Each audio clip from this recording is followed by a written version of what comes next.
रात का वक्त था। हवेली में हर तरफ खामोशी छाई हुई थी। सिर्फ दीवार पर लगी घड़ी की टुक टुक सुनाई दे रही थी। शहराम अपने कमरे में बेचैनी से चहलकदमी कर रहा था। उसकी आंखों में गुस्सा और दिल में अजीब सा खौफ था। फरियाल आहिस्ता से कमरे में दाखिल हुई। शहराम, आप अभी तक सोए नहीं? नींद? मेरी जिंदगी में सुकून छोड़ा ही किसने है? फरियाल खामोश हो गई। वो जानती थी कि शहराम के दिल में अभी भी जीनिया के लिए नफरत और दर्द दोनों मौजूद हैं। कुछ बात है तो मुझे बताएं। शहराम ने मेज पर रखा एक लिफाफा उठाया और फरियाल की तरफ फेंक दिया। ये देखो, ज़ेनिया की नई चाल। फरियाल ने कांपते हाथों से लिफाफा खोला। अंदर कुछ तस्वीरें थीं जिनमें शहराम और फरियाल को बदनाम करने की कोशिश की गई थी।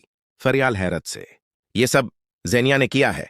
वो चाहती है हमारी जिंदगी तबाह हो जाए, लेकिन अब मैं खामोश नहीं रहूंगा। शहराम की आंखों में खतरनाक गुस्सा साफ दिखाई दे रहा था। दूसरी तरफ ज़ेनिया अपने कमरे में बैठी आईने के सामने खुद को देख रही थी। उसके चेहरे पर अजीब सी मुस्कुराहट थी। उसकी दोस्त सायरा अंदर आई। ज़ीनिया, तुम हद से आगे जा रही हो। हद? मेरी जिंदगी बर्बाद हुई है सायरा। अब मैं किसी को खुश नहीं देख सकती। लेकिन शहराम अब फरियाल से मोहब्बत करने लगा है। यह सुनकर ज़ीनिया गुस्से से खड़ी हो गई। मोहब्बत? शहराम सिर्फ मेरा है। अगर वो मेरा नहीं हो सकता तो किसी और का भी नहीं होगा। अचानक ज़ेनिया ने मेज पर रखा गिलास जोर से जमीन पर फेंक दिया। शीशे के टुकड़े पूरे कमरे में फैल गए। सुबह के वक्त निशात बेगम परेशान बैठी थीं। उन्हें महसूस हो रहा था कि घर में कोई बड़ा तूफान आने वाला है। महक उनके पास आए। अम्मी जान, आप ठीक हैं? मुझे बहुत डर लग रहा है। ज़ीनिया कुछ न कुछ जरूर करेगी। इसी वक्त घर का मुलाजिम भागता हुआ आया। बेगम साहबा, बाहर पुलिस आई है। सब हैरान रह गए। पुलिस अफसर अंदर आया। मिस्टर शहराम के खिलाफ शिकायत दर्ज हुई है। हमें उन्हें अपने साथ ले जाना होगा। फरियाल घबरा गई। लेकिन किस बात की शिकायत? मुफस्सर ने कागजात सामने रख दिए। ज़ीनिया ने इल्जाम लगाया है कि शहराम ने उसे धमकियां दी हैं। यह सुनकर सबके चेहरे जर्द पड़ गए। शहराम गुस्से से आगे बढ़ा। यह झूठ है। लेकिन पुलिस उसे ले गई। फरियाल की आंखों में आंसू आ गए। रात को फरियाल तुनहा बैठी रो रही थी। अचानक उसके फोन पर एक मैसेज आया। अगर शहराम को बचाना है तो कल शाम अकेले पुरानी फैक्ट्री पहुंच जाओ। फरियाल समझ गई कि यह ज़ीनिया की चाल है। महक ने उसे रोकने की कोशिश की। तुम अकेली मत जाओ। अगर मैं नहीं गई तो शहराम हमेशा के लिए फंस जाएगा। फरियाल की आंखों में पहली बार खौफ के साथ हिम्मत भी नजर आ रही थी। अगली शाम फरियाल पुरानी फैक्ट्री पहुंची। हर तरफ अंधेरा था। अचानक ज़ेनिया सामने आ गई। मुझे मालूम था तुम जरूर आओगी। शहराम को क्यों फंसाया? ज़ीनिया जोर जोर से हंसने लगी। क्योंकि मैं तुम दोनों की खुशी बर्दाश्त नहीं कर सकती। फरियाल ने गुस्से से कहा। यह मोहब्बत नहीं, पागलपन है। यह सुनकर ज़ीनिया ने बंदूक निकाल ली। आज फैसला हो जाएगा, या तुम रहोगी या मैं। फरियाल खौफजदा हो गई। इसी लम्हे पीछे से आवाज आई। शहराम। सैनिया! ज़ीनिया चौंक गई। शहराम पुलिस के साथ वहां पहुंच चुका था। ज़ीनिया ने घबराकर फरियाल पर गोली चलाने की कोशिश की, मगर शहराम ने फरियाल को बचा लिया। धक्मपैल में गोली चल गई और ज़ेनिया खुद जख्मी हो गई। पुलिस ने फौरन उसे गिरफ्तार कर लिया। ज़ेनिया रोते हुए शहराम को देख रही थी। कमरे में अंधेरा था। फरियाल के हाथ कांप रहे थे। सांस तेज चल रही थी। वो शख्स आहिस्ता आहिस्ता रोशनी में आया। फरियाल की आंखें हैरत से फैल गईं। आदिल, ये मुमकिन नहीं, तुम तो मर चुके थे। वो शख्स मुस्कुराया। हर कहानी में एक राज छिपा होता है फरियाल, और मेरा राज अभी खत्म नहीं हुआ।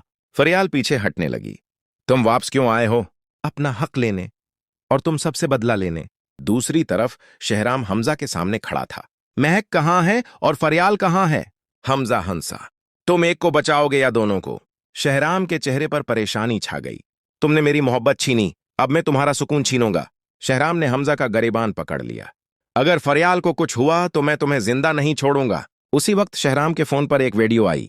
वीडियो में फरियाल बंधी हुई थी और उसके सामने आदिल खड़ा था। शहराम चौंक गया। ये आदिल है?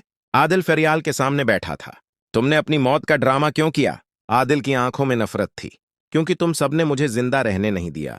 सबने मुझे धोखा दिया, खास तौर पर शहराम ने। फरियाल हैरान हो गई। शहराम ने क्या किया? आदिल ने एक फाइल उसके सामने फेंकी। सच जानना है? ये पढ़ो। फरियाल ने फाइल खोली और उसके चेहरे का रंग उड़ गया। नहीं, ये झूठ है। महक को एक कमरे में बांध दिया गया था। वो हिम्मत करके अपने हाथ खोलने की कोशिश कर रही थी। इसी वक्त दरवाजा खुला। सामने ज़ेनिया खड़ी थी। तुम तो जेल में थी। ज़ीनिया मुस्कुराई। कुछ लोग कभी कैद नहीं रहते। महक को समझ आ गया कि ज़ीनिया ने जेल से फरार कर लिया है। घर में निशात बेगम को एक पुराना खत मिला। उन्होंने जैसे ही खत पढ़ा, उनके हाथ कांपने लगे। या अल्लाह, ये सच अगर शहराम को पता चल गया तो सब खत्म हो जाएगा। इसी वक्त कोई उनके पीछे आ खड़ा हुआ। अब सच छप नहीं सकता, निशात बेगम। निशात बेगम पलटे और सामने आदिल की मां खड़ी थी। शहराम ने पुलिस की मदद लेने के बजाय अकेले जाने का फैसला किया। ये जंग मेरी है और मैं खुद खत्म करूंगा। वो इस मकाम पर पहुंचा जहां फरियाल को रखा गया था। अंदर दाखिल होते ही उसने देखा फरियाल, महक दोनों खतरे में थीं और सामने आदिल, हमजा और जैनिया एक साथ खड़े थे। विल्कुम शहराम, आज हिसाब बराबर होगा। अचानक फरियाल ने जोर से चीख मारी, शहराम, मेरे बच्चे को बचाओ। शहराम दौड़ा, लेकिन अचानक गोली चलने की आवाज आई। सब साकित रह गए। जमीन पर एक शख्स गिरा हुआ था। वो नशात बेगम थीं। फरियाल चीखने लगी, आमी जान। नशात बेगम आखिरी सांसों में बोले, शहराम, तुम्हारा असल बाप आदिल का। और उनकी आवाज खामोश हो गई। अगली कस्त में शहराम के खानदान का सबसे बड़ा राज सामने आएगा।